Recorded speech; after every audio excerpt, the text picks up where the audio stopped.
Okay.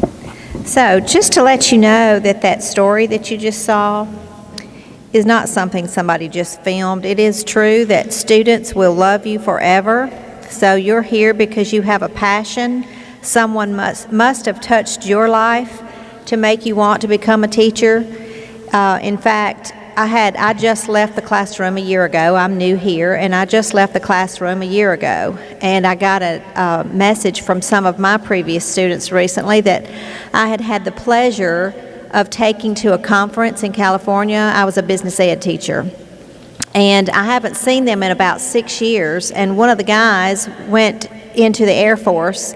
And, of course, we follow each other on Facebook and all of that. And so I got a message from them the other day, and he's coming home.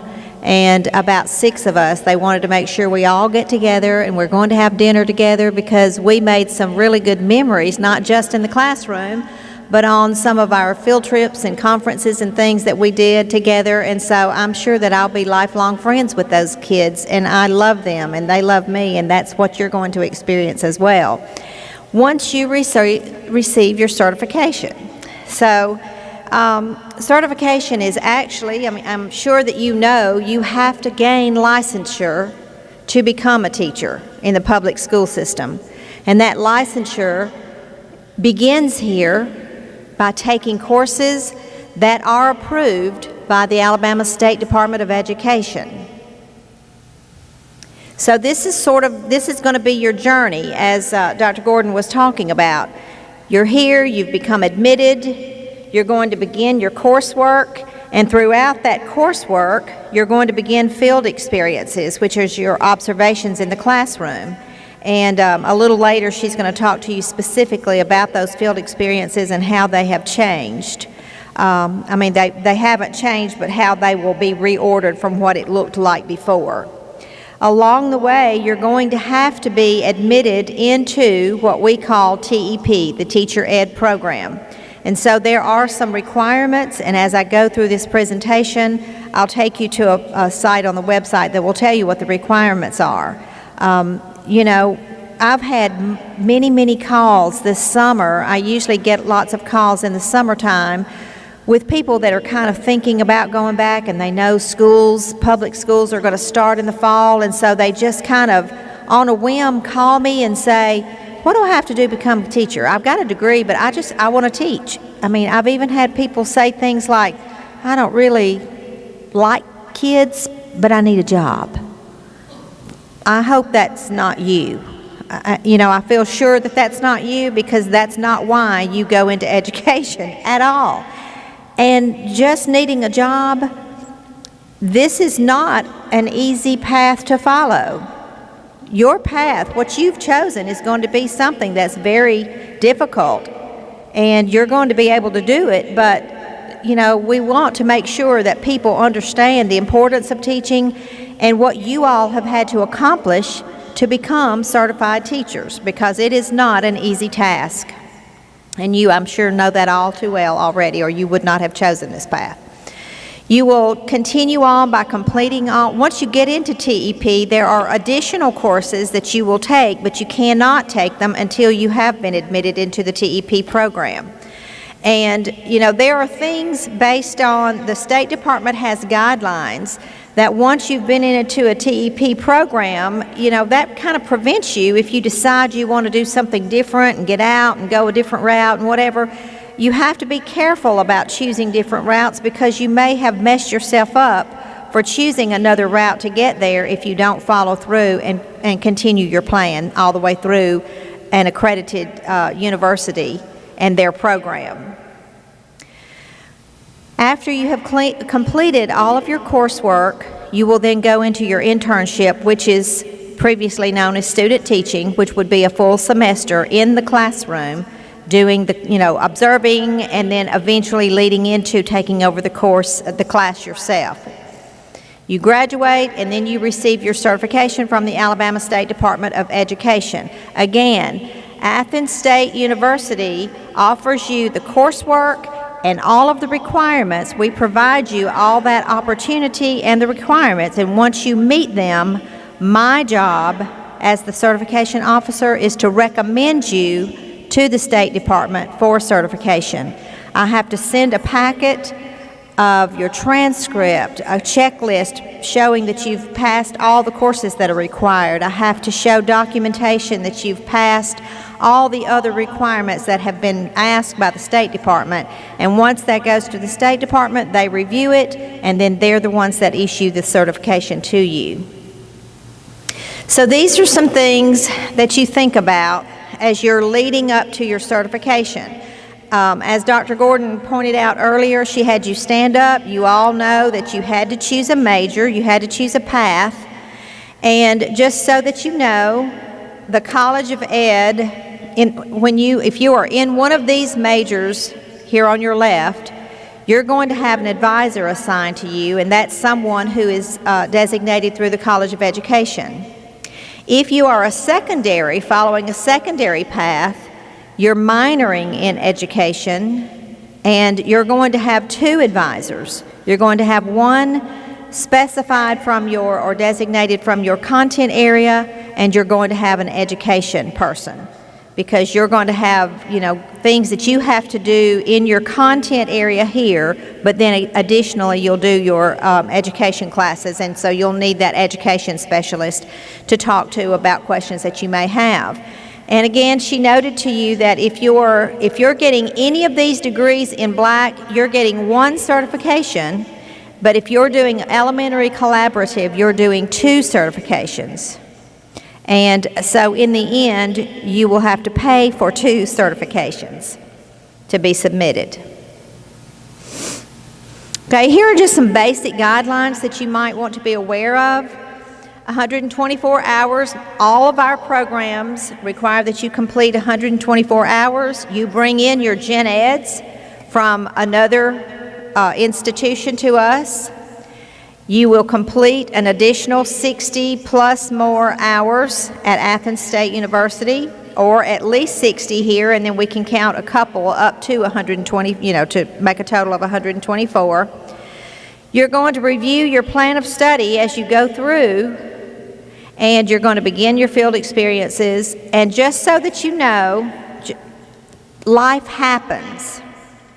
If you get into some sort of situation that requires you to withdraw from school for a couple of semesters or something of that nature, once you start here, if you do not finish your plan of study, that 124 hours of courses in your plan, you're going to have to be put on a current plan of study.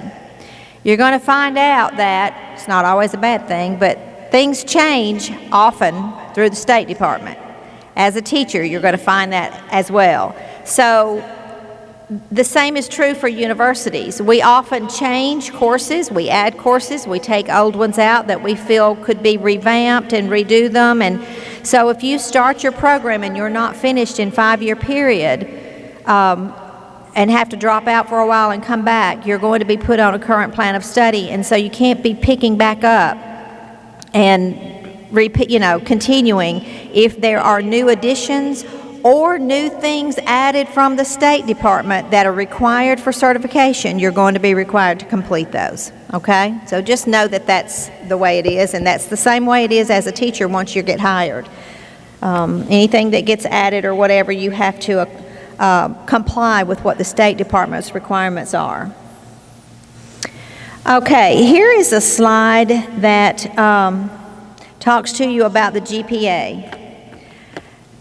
I don't see any reason why you should be concerned about this at all, but I will tell you there are a couple of people that I've dealt with lately that are falling into a little situation here where they're concerned, and we can't move them along unless they comply with this grade point average. Currently, and I say currently before fall of 2016, currently the State Department required these GPAs overall, which includes your junior college courses. This is where some people have a little bit of an issue. Maybe when they first started, they didn't take it as seriously or whatever, and so all of those gen eds that come in to us as transfer courses, become part of your plan of study. They become part of your transcript. So if you've got a mess back at your junior college, you're going to want to go back and start trying to clear some of that up any way that you can, because it will affect your overall GPA. It used to be 2.5, now it has increased to 2.75. If you are a secondary major in the arts and sciences, you used to only need a 2.5 in the overall and in your teaching field, which is biology or math or whatever. That has now all increased to 2.75 all across the board. So as you go through, just realize that, let's say you're a biology major, and in your teaching field, the teaching field part is all of your biology, your content courses. For an elementary student, graduate, it is all of your elementary classes. Professional studies is things like foundations of education and those types of courses. Teaching field is specific to your major. If you have all C's, that does not total a 2.75. So you can't just skim by.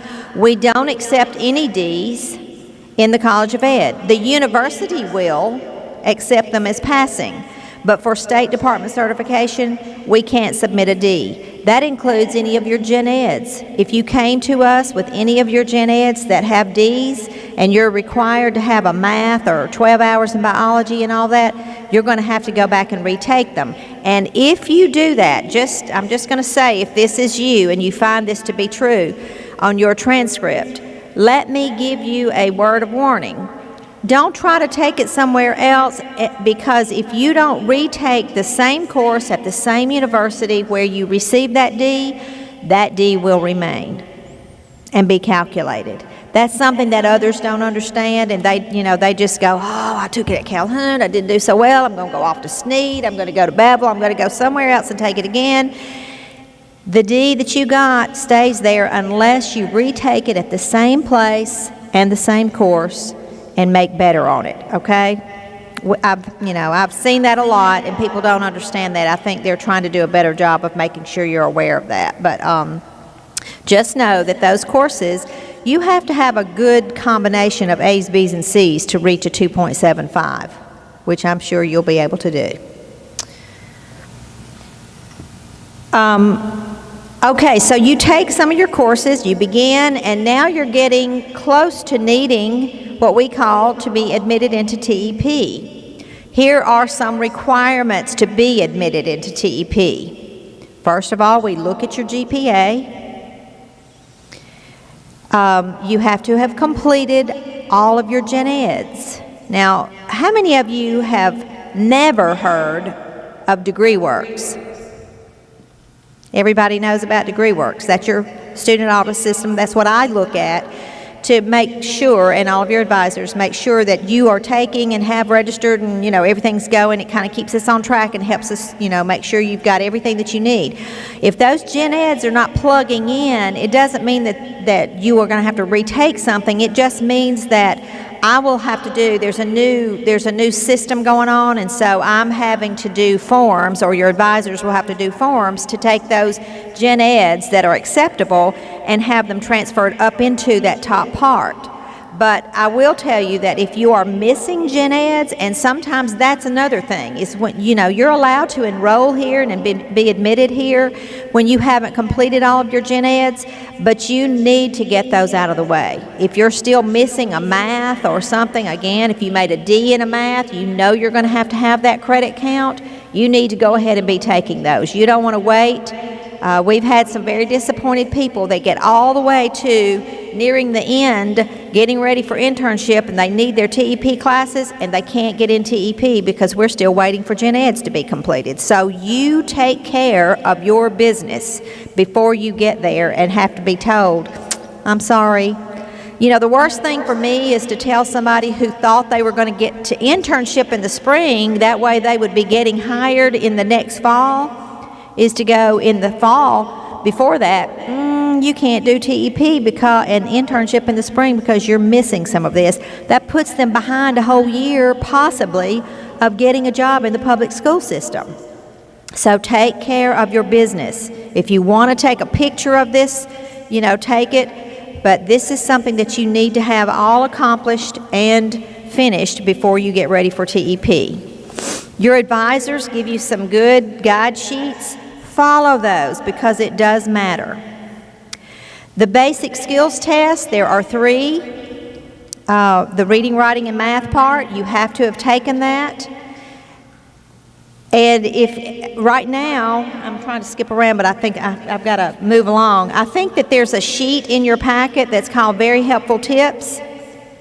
Just so that you know, I'm not sure if it's purple or what it is, but when it talks about this AECTP, the basic skills test, there is a calendar of dates. Now those are just, those might apply for you. I would pay attention to that. I'm sure that you all are not ready for TEP, but this is the thing that I try to remind people is that we do our best to make sure that you know what you need to do, but without, some of you take online classes and all of that, we're not always seeing you face to face. So it's important that you know where to find this information, know where to look it up, and you're familiar with these dates so that you don't just put it off too late. So your ED 301 instructors and all will be talking to you about getting out there and getting these things done early on. Again, you have to have background clearance, you have to have a negative TB skin test. After you've done all of that and you've taken all the courses required, you will begin to do your TEP interview with your advisor. You will have uploaded things to your portfolio. This step 9 is a little different. I did not take it out. We no longer have the 10 days. All of this other, yes, you have to have met all of these other things to get into TEP courses. But the 10 days you will have achieved with our new model of field experience. So you will have achieved, you may not have gotten 10, but with the new model, you're going to have achieved all of the field experiences required. So that's no longer an issue right there. You will have had to attend the ED 302 Teaching and Learning Conference, and then you get, when all of these have been met, you get a faculty vote. And until you get that faculty vote, that gives me a date that you were entered into TEP, and after that date, then you can register for TEP courses, those final methods courses and things like that. So you won't be able to register for those courses. If you look at them in the catalog, they'll be the ones that are in bold, and you won't be able to register for those until all of these requirements are met. So just stay up with what's going on. Here are some additional things that are going on for you to remember. You complete your plan of study, which means your TEP courses. You go ahead and you do your internship. Before you do internship, praxis tests are required. So again, that's one of those things that I would not put off until the last minute. There are deadlines. When you take those tests, it takes a couple of weeks sometimes for those scores to come back. So if you have set yourself up well and you know when you're planning to intern, don't wait until November to take the praxis test when the scores may not come back until after December and it's too late for you to register. Okay? So just do things in a timely manner, and that's just so that it'll keep you moving through your program. I always have a I have a certification seminar for those that are interning. I will be doing that next week after next for all of the interns, and that helps them. I give them all the critical information that they need to know to be able to submit their application and all the documentation that I need from them to get that information to the State Department. Okay, I want to take you through a couple of I want to take you to our website. Is this it? No.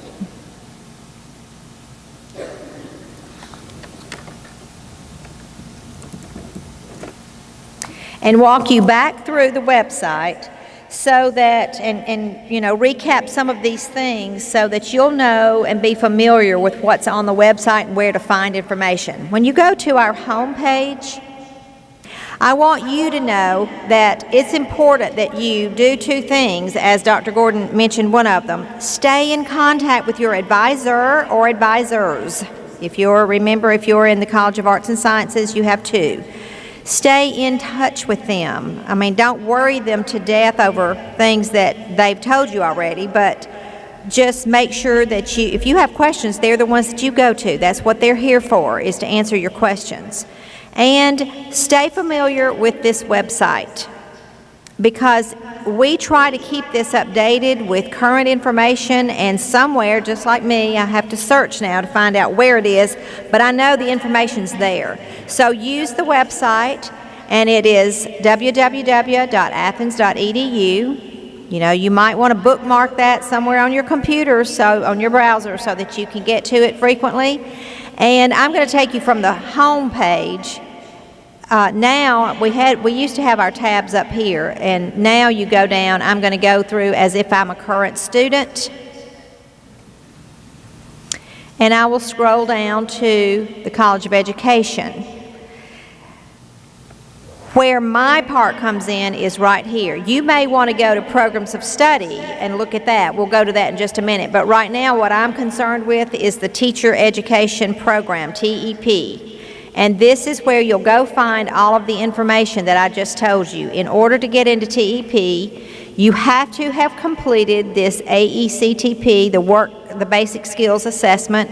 This takes you out to the site where you go register. It gives you information about the dates. You just continue on to go to that site, and it gives you all of the information that you need about that. It also gives you some areas where you can go, and there's a study guide.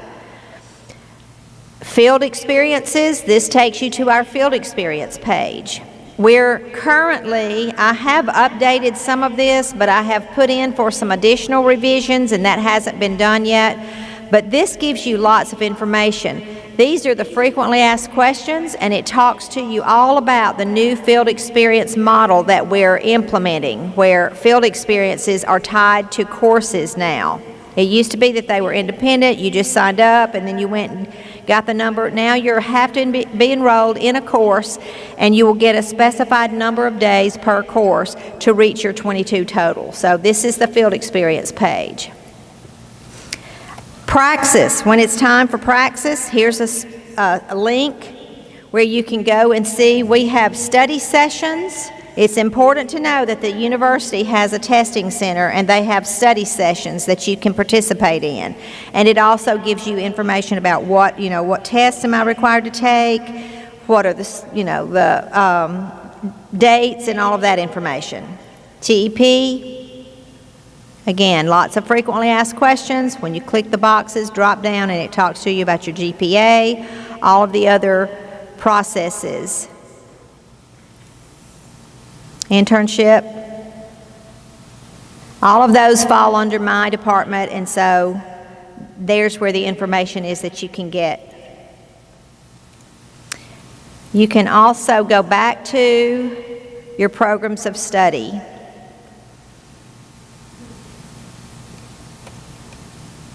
And it talks about all the different majors. Of course, that took me right back to the College of Business. There we go. That's an issue. I'm on the college bed. Somebody make a note here. And it went to Programs of Study, and this goes to the College of Business. So I told you they worked on it last night. And that's just an error right now. So we will put in a note that has to be fixed. They've been trying to update it so that it's more user-friendly, and of course, when it's a big undertaking, and so when you do that, you're going to have some little errors in there. Does anybody have a question right now about this? I know certification seems like it's a long way off for me to be talking to you, but you can't hear it enough. I also speak at the ED 302 conference as you go along, and help provide you with the information that you need to know. But again, I want you to make sure you know where my section of the website is and where you can go there and read that information too if you have questions. And you can always email me or contact me. My contact information is on the website. So does anybody have questions for me? Okay, thank you.